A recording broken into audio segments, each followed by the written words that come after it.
Speaking of all the things that, That should be better. yeah, much better. So, speaking of all the things that make us music income,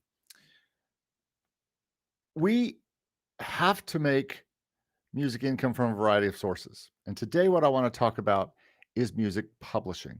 How do we make music income from royalties? How do we make income from, wow, we'll even maybe talk about content ID today. We're going to talk about how you make incomes from sync, how you make incomes from performance, mechanical royalties, all these things. When do you register with a PRO? When do you register your songs um, with copyright, and how do you copyright your songs? Why you should absolutely copyright your songs. When are the times that you should absolutely copyright your songs? We're going to talk about that today. When should you copyright your songs? Just a question that we have about this today. So that's what we're going to be talking about today. What is music publishing? Let's just start right there before we get a lot of people in the stream and I'm answering questions and stuff like that. Let's just talk about what is music publishing. Well, Webster's dictionary defines music publishing as the business of or profession of the commercial production and issuance of literature, information, musical scores, or sometimes recordings or art. That's a fancy way of saying, as far as I'm concerned, the business of money made from music. To me, that's just the way that this goes. You make money from music from these different publishing sources, and so I wanted just today to talk about some of the things that I get questions about all the time about royalties, how they work, performing rights organizations, also known as PROs or pros, copyrights. What is copyright, and should you worry about it, and should you lay awake at night wondering, am I going to copyright what I do, and did I copyright that song, and what if I don't copyright that song and I show it to somebody or I put it on a library? What is going to happen with that? Why you should copyright? Well, we're going to talk about all these things. So, all right, first, let me know if you're in the stream today and you can hear me well. I didn't even have my mic on, so we'll have to edit the beginning of this one for sure. But thank you very much for being here today. As usual, I am just kind of I've got a little bit more of an outline today than a written thing, as you can tell by all the hems and haws. But I'm also running from thing to thing today, as usual. And I just wanted to get a video out on music publishing because it's something I've been wanting to talk about for a while. So I hope if you're listening, you will ask some questions about copyright and what are the things that really you just always wondered about. What are the things that you have questions about? Let me know, and make sure you say hi if you're in the chat. I'm just going to start on defining the royalties that we see as songwriters, the royalties that we see um, as any kind of music maker. It doesn't matter if we're doing stuff for stock or for sync or for Spotify or other stuff. Hey, Vic, thank you so much. Loud and clear. Dan, thank you for joining us today. Yeah, we're going to talk publishing. I was a little late because I had to get a cup of tea, but I was also editing a music video this morning and had to get that going on. But where do royalties come from? And where do royalties, how are royalties generated? All that kind of stuff we're going to talk about today.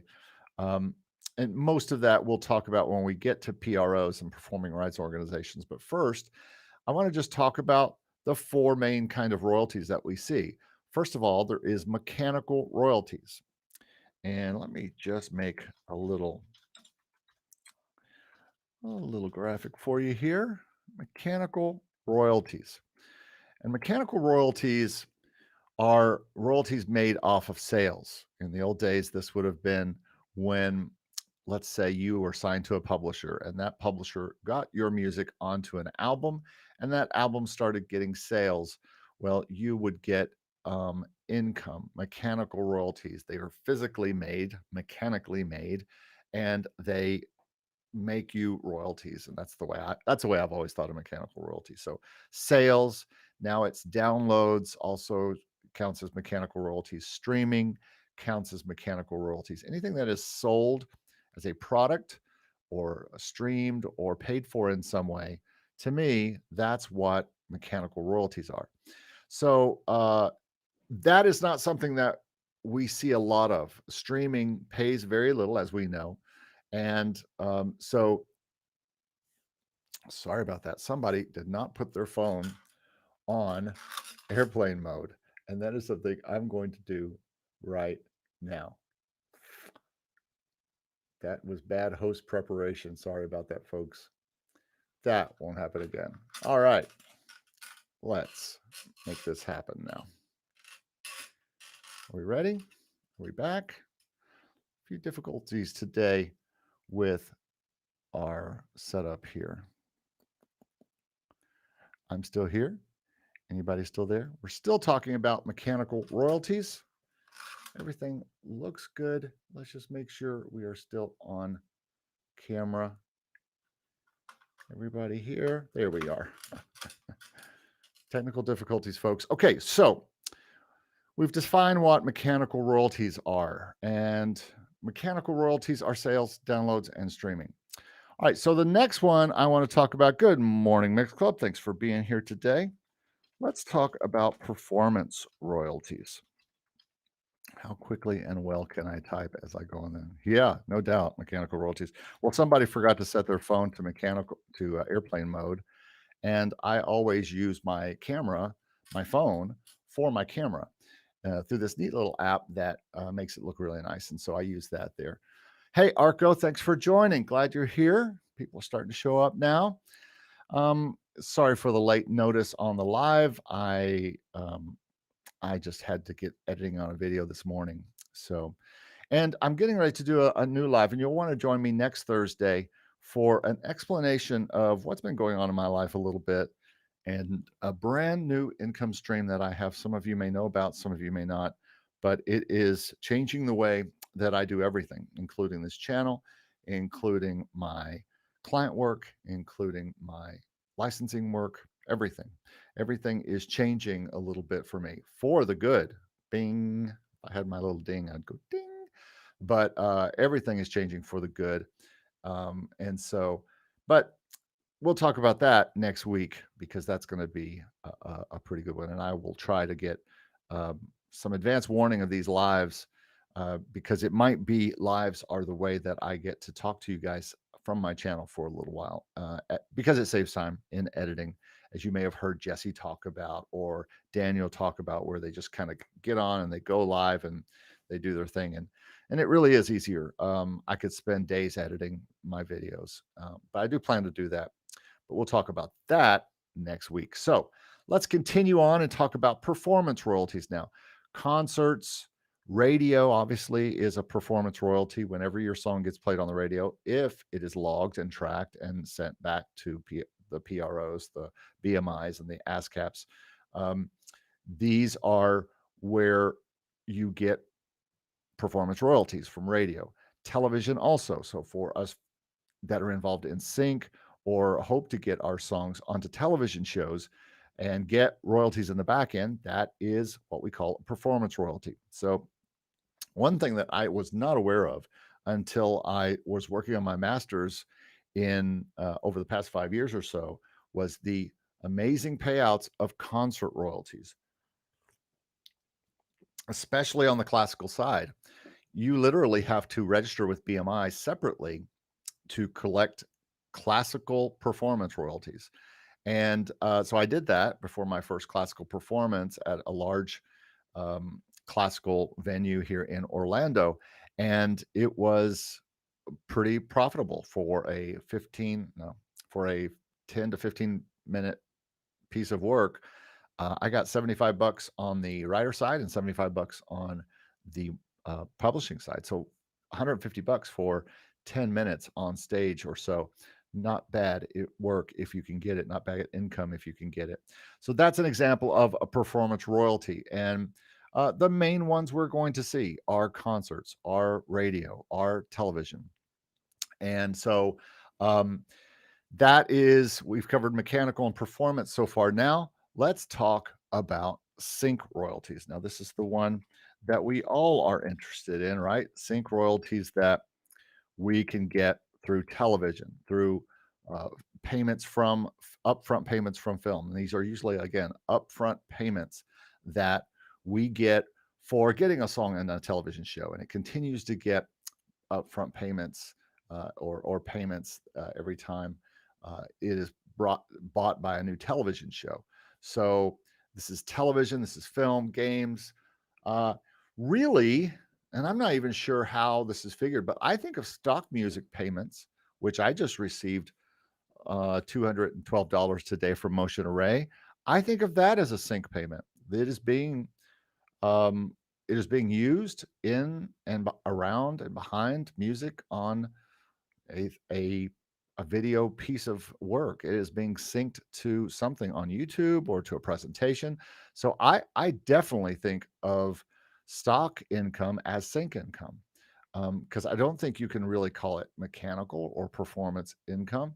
It might be its own thing, but we will lump it in to sync royalties. So anything you get from stock music libraries would be sync royalties. And then the last one that I want to talk about again, and there are probably a lot more, but I think this is a new one that's come around, and maybe this is another form of sync royalty. I don't know, or performance royalty, maybe. I don't know how you count this, but I think content ID is another form of royalty of income for you as a composer, as a producer. And so I think that content ID definitely is, like I said, it's kind of a form of sync. It's kind of a form of performance royalties, but at the same time, it is another back end payment that you can get for your music and when it's put on a service or something like that. So, all right, so we've gone over these three things. We've gone over mechanical royalties, we've gone over performance royalties, we've gone over sync royalties, we've gone over content ID. How now do you get paid from that? Well, that comes from performance royalties. So, let's now talk about something that I think is pretty important, and that is who is going to pay you the royalties that you get. So let's first talk about the easiest one, which is performing rights or performance royalties. And you probably know what who pays you for these, but in case you don't know, and I think it's a mistake to make everyone think that they know um, everything about music and everything about what's going on. And many of you know this, but you are paid royalties from radio and from television and from concerts and from there's even money that you could get as a split from if your music is played in a bar or someplace like that. And that comes from performance rights organizations, also known as PROs. And under these kind of PROs falls things like BMI, ASCAP, SESAC. All three of those are in Nashville, but they all have offices also around the United States and probably the world. SOCAN in Canada, PRS in the UK, and all countries are going to have some kind of performance rights organizations like this. When should you join? Now. You should really join right now. Unless, of course, you are working for a library that does not want someone who is uh, a tied to a PRO. And there's only one company that I know of, especially in the stock and the performance rights organizations and all that kind of stuff, that is really focused on that. And that is Epidemic Sound. They do not want you to be tied at all to a performance rights organization. So, but just about every other library either allows you to put your stuff as a PRO or lets you be in their library as a performance rights organization member, such as a BMI member or an ASCAP member or SESAC or something like that. So that's why I think it's important for everyone to join the performance rights organization in their country. In the US, you can join BMI. You can actually join BMI and probably ASCAP from anywhere, but definitely BMI, you can join it from anywhere in the world, and you definitely should, especially if you plan on getting your music into television in some way, especially in the States or anywhere. BMI collects a lot of things from television. So you want to make sure that if you're into sync or your goal is to get into sync, you should join a PRO. And I believe you can join your country's PRO and also BMI at the same time. And I may be mistaken on that, but I'm pretty sure that is the case. So that's what I want to talk about PROs. If anybody has any questions, hello, Ronan. Hope you're having a good time out there in Los Angeles today. Just catching up a little bit. This has been a little bit hectic of a live, so I apologize, but hey, it's live. Anything could happen, right? And so I just felt that it was important to get some music publishing facts out.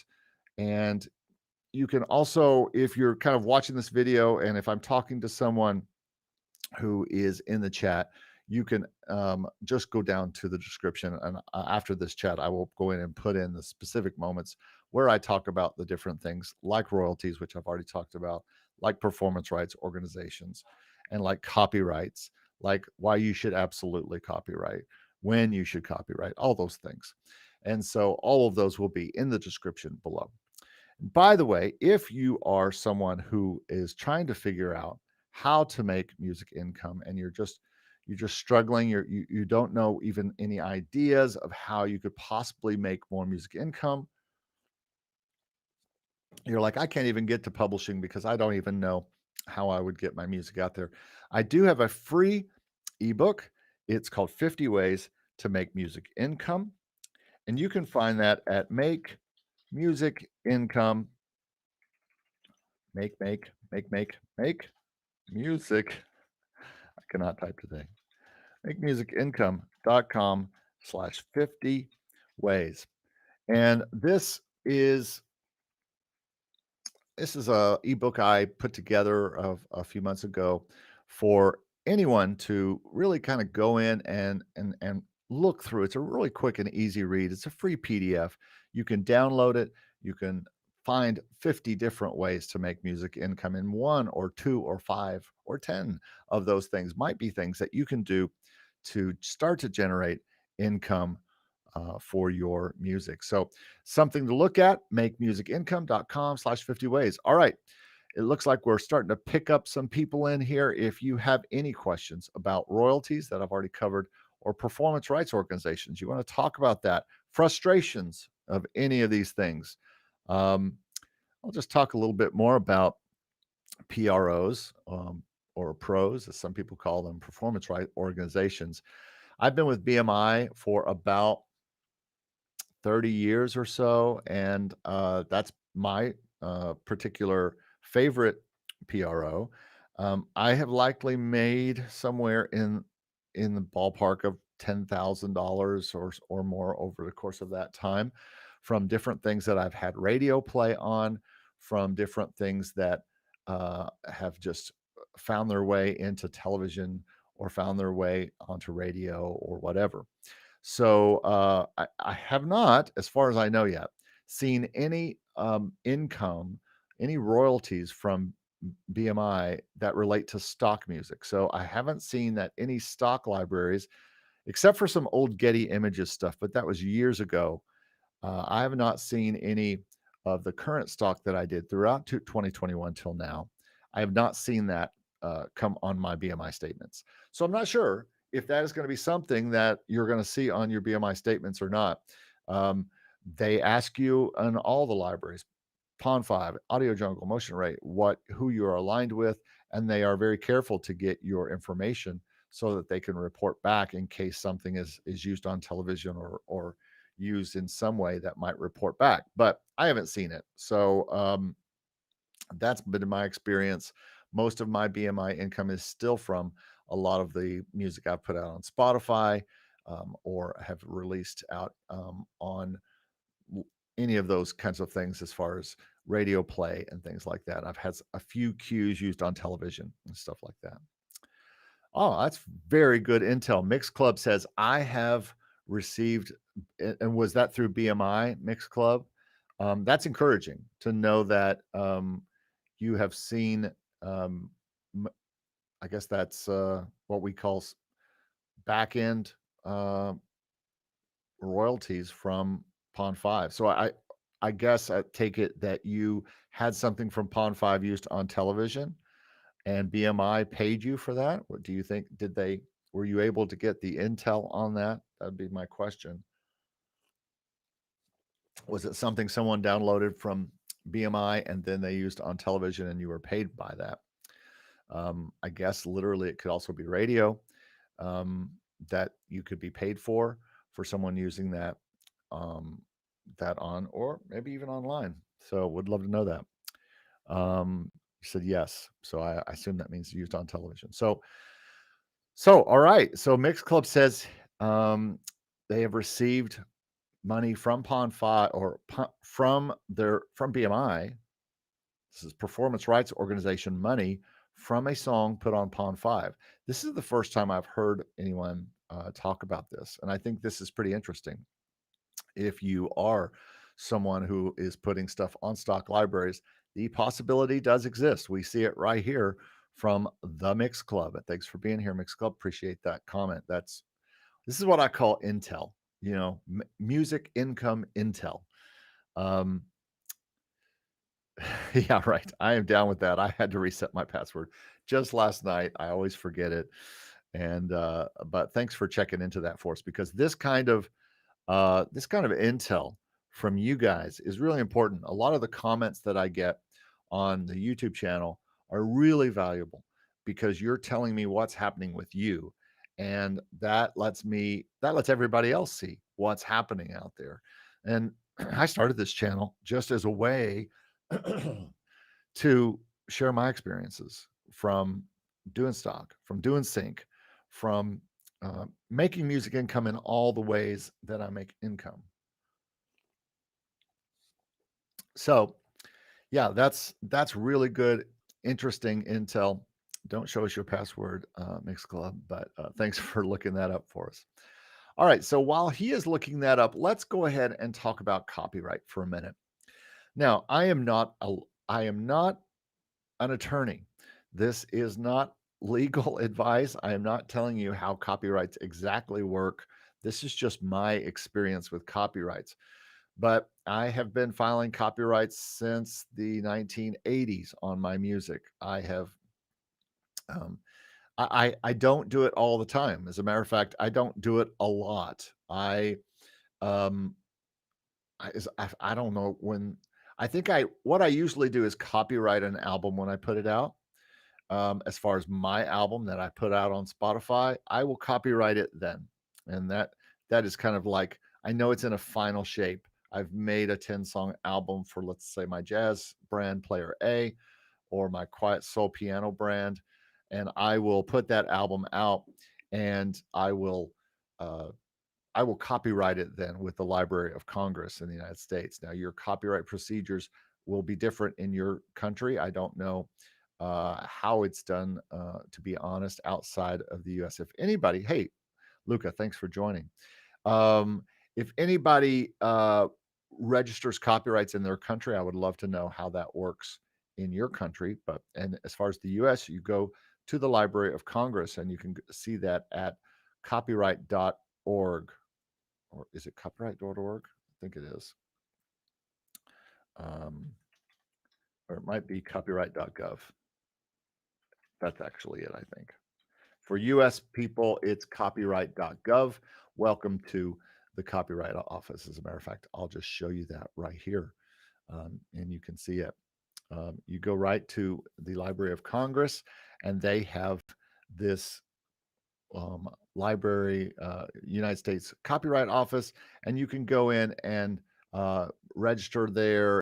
You can copyright there, and that is at again. I'll just type the address out just to make sure everybody can see that and write it down. But it's copyright.org, and that is where you will go in the United States to copyright your stuff. You can do it totally online.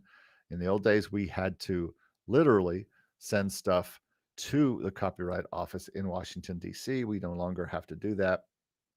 So we can do it online. I also recommend that if you are copywriting songs, I would recommend copywriting bunches of songs. At least, I know not as many of you write as much as I do and put out as much output as I do. But if you do have 10, 20, 30, 50 songs, you can put those a in a collection and send that in and only pay one price for the entire collection. So let's talk about copyright law for a minute. And again, not an attorney, not a lawyer, but copyright law itself basically says that if you write something, the minute you put it down in some kind of format, whether that is you're putting it down in the format of a album, or you're putting it on Spotify, or you're sending it to a library, or actually it goes way before that. If you make a recording, if you write down on a sheet of paper your song and you write it down and you put a C with a circle around it, in the United States, that's literally copyrighted. Now, here's the problem. You have to prove your copyright. And that's where actually registering your song with the Copyright Office comes into play. You have to copyright your song with copyright.org to the Library of Congress, and they have to file it. They don't listen to it. They don't sit around going, "Oh, I got this new song from Luca. Awesome." They don't do that. They just file it away in the big filing system, like at the end of Indiana Jones, where there's just the long lines of boxes. They just file it away digitally, and then eventually, a lot of times, you will get an email with the official seal, or you'll get a piece in the mail. We used to get a thing in the mail, letter in the mail with the official stamp and all that kind of stuff.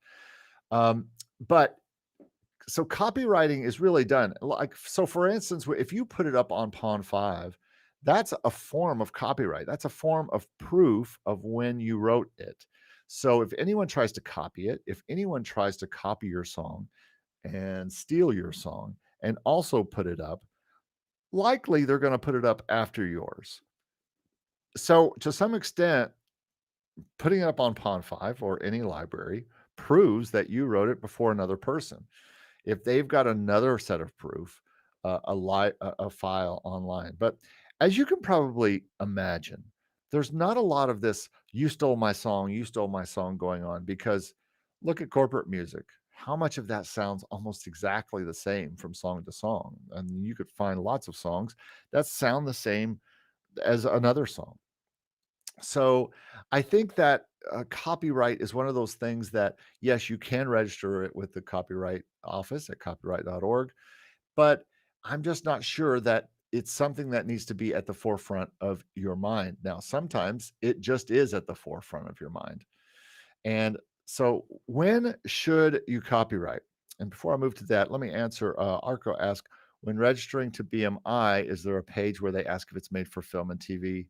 They ask you to check yes or no. What do you do there? I always say no, because I don't feel that something that I've written that I'm going to put on stock music was specifically written for film and television, and I don't even know why that's there. I mean, I'll have to look into that, because there's plenty of songs I write for my music library that they don't accept. There's plenty of things I write for Motion Array that they don't accept.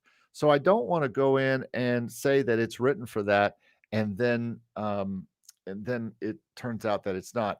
I think, to me, that somewhere implies that I'm not writing it for me. It might be even like a work for hire type of thing. So, Arco, I stay away from doing that personally. I have never checked that box ever, and I don't think it matters if you do.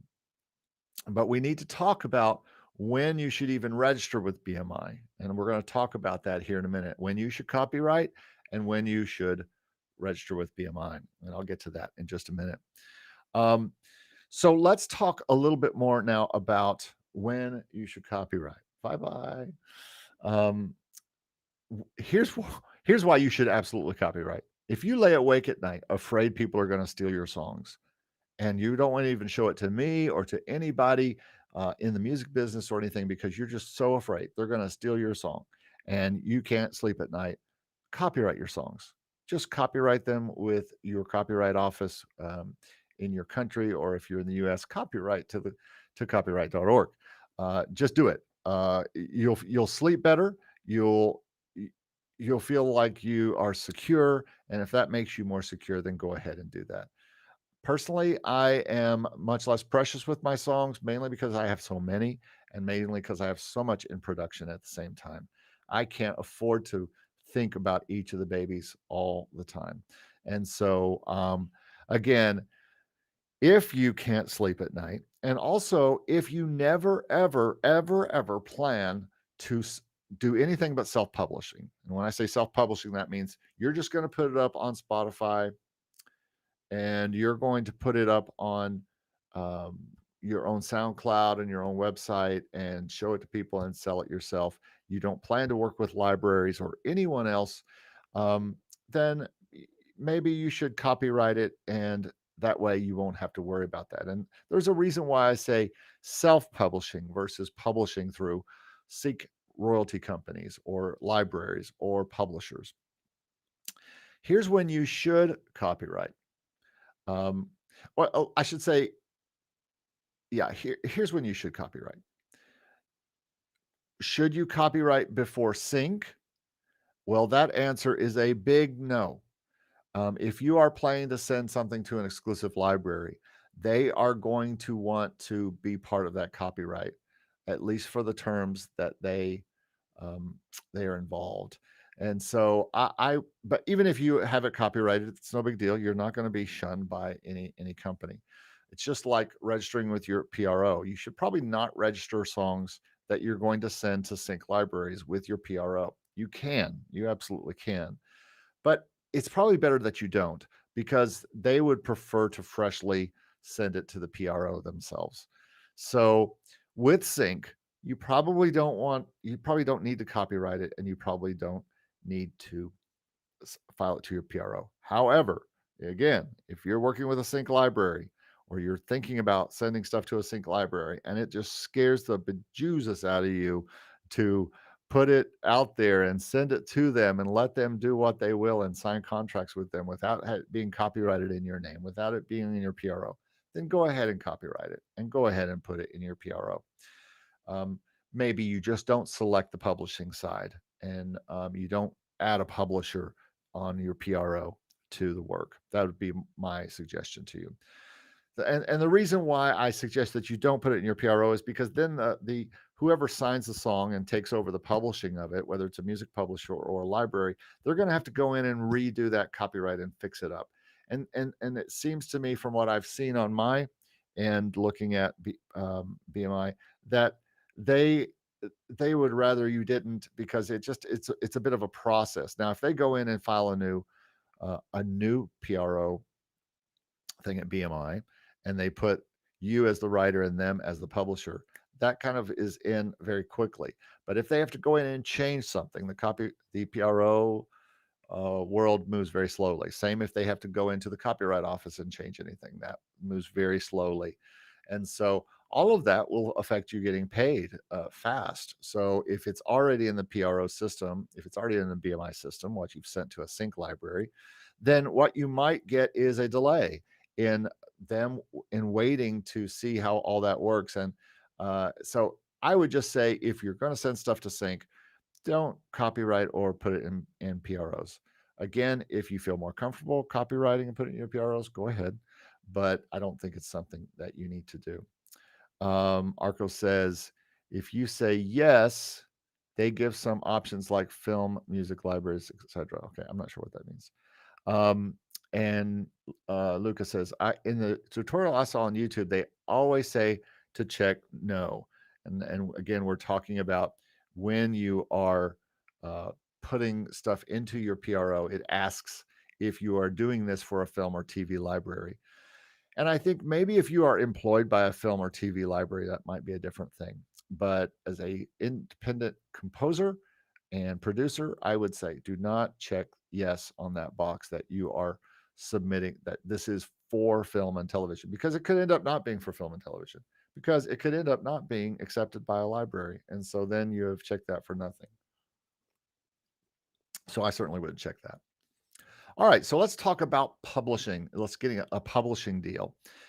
A music, let's say you approach a music publisher with your songs, and I'm not talking about a music library. I'm talking about a music publisher. And you go to a music publisher in Nashville or Los Angeles or New York or wherever there's someone who wants to publish your music. Should you copyright before you sign a publishing contract with them for your song or for your songs? And I think the answer is very similar to Sync here. No, you shouldn't, because they're going to become involved in the copyright. Similarly, they're going to become involved in the PRO as the publisher. So just like libraries, I would say probably you don't have to copyright or put stuff in your PRO before you sign a publishing deal with a publisher. Again, this is my opinion. This may be wrong. I might get a lot of comments saying you're an idiot. You're an idiot. But it doesn't matter. That's just the way I'm going to state it here. Before you send to a sync library or before you send to a publisher, personally, I'm not going to put it in a PRO yet, and I'm not going to go ahead and copyright it yet because the language in the contract is going to change on who the owner is and who the publisher is. So before those two, I would not put it in either copyright or PRO. Now, when we get to things like stock and we get to things like Spotify and we get to things like a public performance, should you copyright it for those things? Let's just talk copyright for these things real quick. Should you copyright stuff before you put it in stock music libraries? Well, I will tell you I don't. But again, when I am working on anywhere from 100 to 300 songs a year, I don't have time to copyright them all. I should be, I guess, in some world, but many of those are going to sync libraries that I'm signing contracts with. To me, that's a pretty good indicator of if I have the copyright or not on it. Also, if I am putting stuff up to Spotify, again, Spotify kind of proves from a certain date my song came out. That is my song. Um, also before any kind of performance or stuff like that. I just again, I am not advocating against copywriting your music. Just make sure you hear those words. Um, you should you should copyright your songs, but again, copyright means that you have a record of when you made it, and just because this guy on this channel is telling you you don't need to copyright your music, maybe you feel you do and you should. And I think it's easier when you only have 10 or 20 or 50 songs to do the copywriting because it's expensive. I think in the US it's now around 65 bucks or so to file a copyright.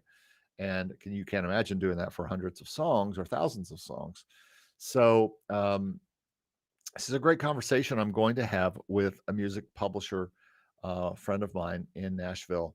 And I just wanted to get some of this out. I've been wanting to talk about music publishing for a few weeks and just kind of get this on this channel because I think music publishing and royalties is a big part of making music income.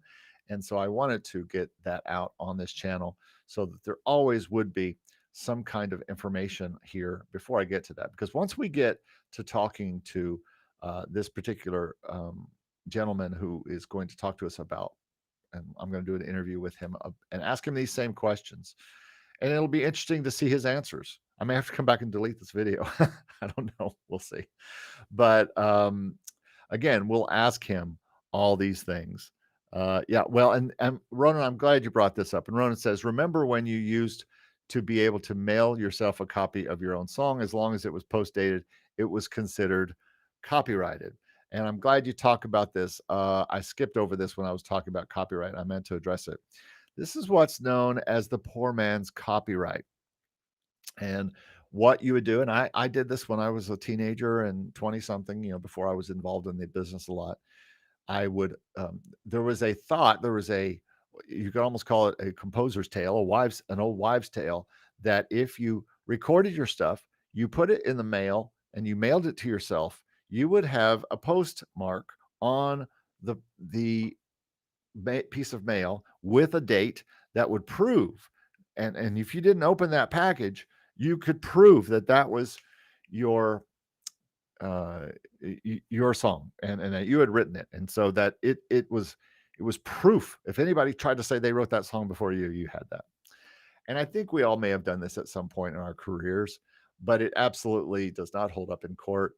Any of that can be manipulated. As a matter of fact, any digital file can be manipulated. And um, again, the odds that you will ever go to court to have to prove a song is yours are astronomical, billions to one, most likely, because unfortunately, your songs may not be as great as you think they are. So, and this is a problem with registering copyrights, is that we might register copyrights for songs that never see the light of day or that never get heard by anyone. So another reason why you've got to just kind of take copyright with a nice cup of tea. And if you're wondering, yes, I did make it in the microwave. So sorry about that. But I'm just, it's not that I'm against copywriting at all. And Lucas says in Italy, a lot of people do this. They send it to themselves in the mail. Is that what you're talking about? Um, I don't know what the courts are like in Italy. I don't know if that would stand up. I mean, you could certainly open and close a piece of mail and make it look like you just put some sticky stuff on it and um, and and and tamper with that. So I just don't think that it holds up. The only thing in the United States that proves one piece of music against another piece of music, and this goes for a lot of things, not just music, but any kind of copyright you might have on something, is if they can find a date that is registered somewhere where they can compare one registration to another. And the ultimate registration that you can get in the United States is with the Copyright Office of the United States. So whoever registers it first with the Copyright Office will usually win the battle. Now, this still doesn't, there could be witnesses, there could be testimony of fans or people who have heard this, or libraries or publishers. I mean, there's all sorts of things that you could get into. But the real answer to all of this, especially about copyright, is are you ever going to get into a copyright dispute about your little songs? And the answer is no. Look at the only cases I've ever heard about in my 30 plus years of being involved in and around Nashville and the music business are big cases, like the cases like the Pharrell Williams and Robin Thicke song Blurred Lines, which was sued by the Marvin Gaye estate because it sounded too much like it. And um, that is, uh, that is you don't hear those cases very much. There have been classic ones with George Harrison and My Sweet Lord versus some Motown song. There is the other one. Um, what's the other one? There have been some classic cases, but they're huge stars. They're not independent music makers that people are suing because you stole my song. Yeah, Led Zeppelin was a big one. But again, Led Zeppelin. This isn't, you know, this isn't Arco. This isn't Eric Copeland. This is Led Zeppelin. That's a different deal. That was George Harrison of the Beatles. It was Pharrell Williams who wrote Happy and was a great, and they made multiple millions. And the funny part about that uh, case uh, with that song with Blurred Lines is they probably made 50 to $100 million off that song, and the estate only made about an $8 million settlement. So it's not like it cost them their house to pay that, but that was a terrible, terrible, terrible example of copyright infringement, if you ask me. Because if you look at Blurred Lines, and I encourage you to go sometime and look at the case of I'm probably not spelling this right. Blurred Lines versus um I can't remember the song, the Marvin Gaye song. Maybe one of you can. Um, I think it's Got to Give It Up, if I'm not mistaken. But if you look at this case and you just Google it, you'll see the whole drama that unfolded. But again, we've got huge producers versus a huge music star in Marvin Gaye's estate. And that's where copyright infringement cases happen, not because you have a similar song on Pond 5 as somebody else. Um, you can always do a dispute with a library and say, hey, that sounds exactly like my song, and the library can be the judge and jury on that. So again, I'm not sure copywriting every single song is going to do that. Uh, Arco says, I do mail my songs to listen how it sounds on my phone's speaker. I didn't think of this angle though. Well, it's not a valuable angle to mail yourself your songs in the mail. It's don't waste your time. It's just not something that's going to hold up, at least in U.S. courts, as far as I know. Um, Mixed Club. So did this help, or did I give you the info you were needing? I'm trying to recall the question. Yeah, Mixed Club. It really did help. Mixed Club earlier told us that he saw, um, he has seen royalty income from BMI through something he put on Pond 5. I think this is a big deal. I think this is a really good thing to know, that you can do something on Pond 5 and it could possibly get on a broadcast. You get that broadcast level or Audio Jungle, and then see something on your BMI statements. That hasn't happened to me yet, but we'll see what the next statements bring. It's always interesting to see what they bring. So yeah, I think that was absolutely helpful. And like I said to you guys earlier, I really love intel like this. If you have things happen to you and you see something I'm talking about and you had a different experience or a similar experience, would love to know your thoughts in registering with PROs. And if you have questions, I'm not going to go probably an hour and a half with this because I'm about done with the information for today. But if you have questions, please put them in the chat about about royalties.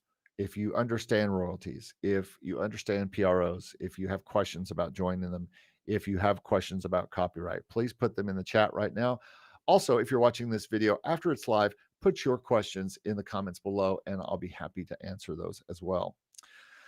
So does copyright matter? Well, yes, I think it matters.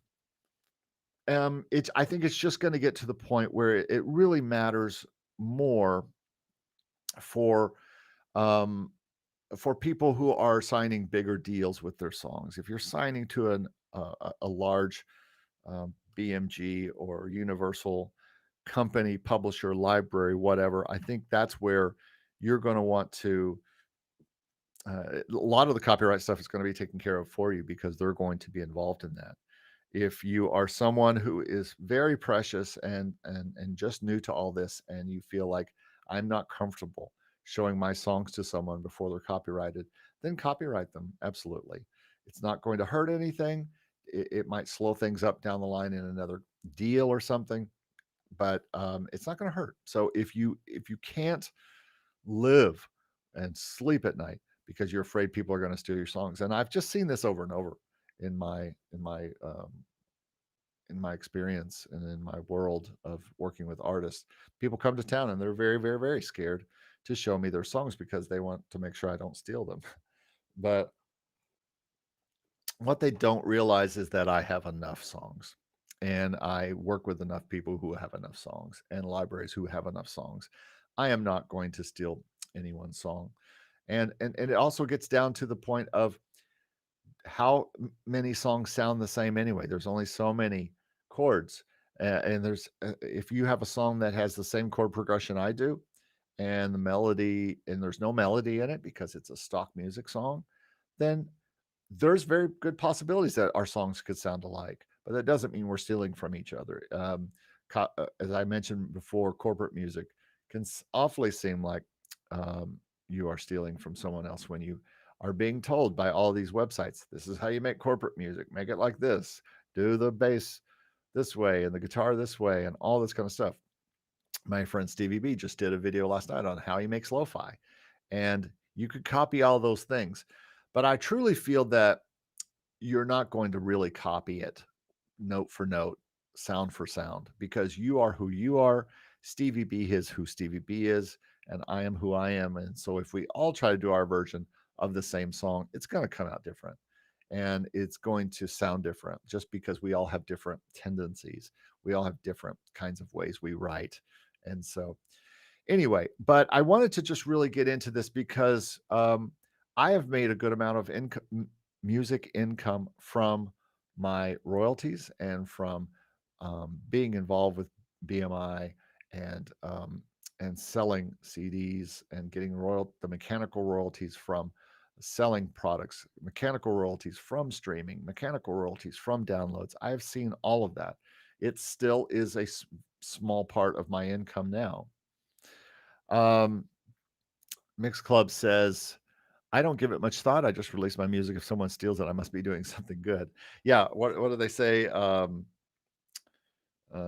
There's a quote about that. Theft is the ultimate compliment or something like that. That's not the quote, but it's something like that. If someone steals your song, it's the ultimate. You are doing something right. Exactly. And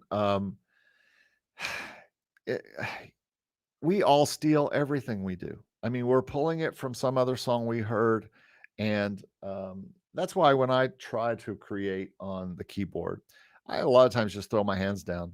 I'm not trying to recreate someone else. I'm trying to experiment.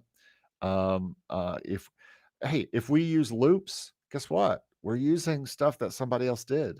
They're royalty free, and a lot of us are involved in royalty free music. And royalty free means you can use music for free that's somebody else's. You can even put it behind your production, and you don't even necessarily have to give um, any props to anyone. You can use loops from Apple, and you don't have to tell people. You don't have to say that it's from Apple Loops. Everyone will hear that Apple loop behind your song and think you're so talented. So in a way, we're all stealing from Apple every time we use Logic Apple loops or every time we use some other kind of loop. It's not something we made, yet we're still using it as part of our music and we're calling it ours. So, you can see how it gets really gray here.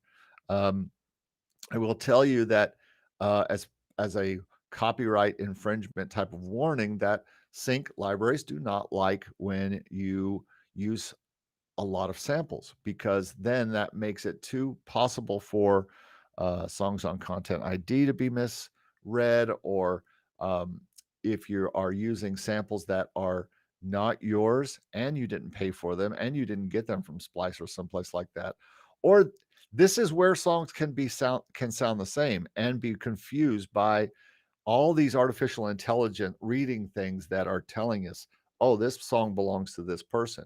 If you and another person use the same splice loop and you don't do anything to it, it's the same exact loop, and it's some girl singing da da da da da da da, and she's singing some kind of melody, and it's in your song and it's in another person's song. Well, Content ID might give your money to that other person. That's why it's so important to be as original as possible and to make your own loops, make your own melodies, make your own things, and be as original as possible. So, we've come through all of this, and again, if you're joining this late or you're joining this video late and you haven't seen, I'm going to put all of the information when I get done with this video in the information below, and you'll be able to go to where I talked about royalties, where I talked about performance rights organizations, where I talked about copyrights. We've been talking about copyright an awful lot, but I think there is a real question mark about that with a lot of people. Do I need to copyright my music? And I hope I've addressed that well here. If there are any more questions, throw them in now, because I'm getting ready to stop this stream and say, just enjoy making music. Do register with a PRO if it's in your country. I would also recommend, if you're going to put stuff in sync licensing libraries around the world, that you go ahead and register also with BMI. Do it. Go ahead. It's not that expensive, and it's a one-time thing, and you'll be registered there. And do register your songs, unless you know and have talked to a music library, or even if you haven't, as you're pitching for the express purpose of putting stuff on sync libraries, I would not put your songs in your PRO just yet, unless, of course, it's going to drive you crazy that your song's not up there and you're afraid what would happen. In that case, I would also only register you as the writer with no publisher. Even if you have a publishing company, just register as a writer only. I have made the mistake of registering my songs with my publishing company, which makes it a little harder for the libraries that I have to go in and change that and add themselves as the publisher. They have to change that with BMI, and that takes just a tad longer than if they do a brand new submission to BMI and with them as that publisher. Hey, David, thank you for joining. Glad you were here today. I hope this answered some questions. Thanks all of you for joining as usual. And I hope this has been some help. And thank you again for being part of this channel. And I hope that if you have any questions that you're not able to ask in the stream, you can just put them below in the comments, and I'd be glad to answer them for you. And we can haggle over what's right with copyright. And also be looking for a video about this very thing with an actual music publisher. I'm going to ask him all these same questions.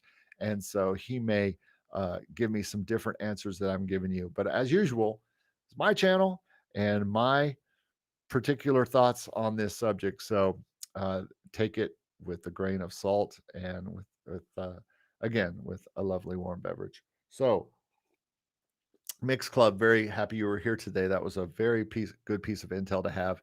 And I would love to hear from you if you're watching this and you've ever made any income from your PRO, any performance or any kind of royalties on your BMI statement, your ASCAP statement, any of your statements that you've ever gotten from your performance rights organization, from anything you've put on stock libraries. I would love to know that information in the comments below. Please comment if you have received money after putting something on Pond 5, after putting something on Audio Jungle or Motion Array, and you've seen then results of that on your PRO statements. I would love to know that. I haven't seen it on mine yet, but I would love to know if you are seeing that on yours. And also feel free to talk about your sync royalty statements and the royalties that you're bringing in and your thoughts about copyright. Would love to hear it below. As you saw with Mix Club, we got some intel today. So thanks again for joining, everybody. I'm going to end the stream now. Thanks for coming, and we will see you next time on Make Music Income Live. Mix Club, before I say no, Mix Club says, do you have a contract for yourself? I can send you a PDF so you can check it out. A contract for yourself. A contract on what? I'm not sure.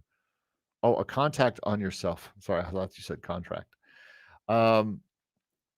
Yeah, you can just send it to anything you want to send. Hey, you're welcome, Zeniel. Thanks for being here. You can just send anything that you want to send to me to look at makemusicincome@gmail.com. Okay. So that's my email. If you want to send me something, feel free to send me an email to this. If you have questions, if you have thoughts, if you have ideas for future videos, all that kind of stuff. Yeah, there you go. That's it right there. Makemusicincome@gmail.com. Feel free to send it there. So thanks, everybody. I'm off to do more music things. I'm actually going to go be talking with my buddy Stevie B and doing our podcast taping next. And then I go off to do other things that make me music income, which is good. All right. We'll see you guys next time on Make Music Income Live. Thanks to everybody for joining today. We'll see you next time. Bye-bye. Bye.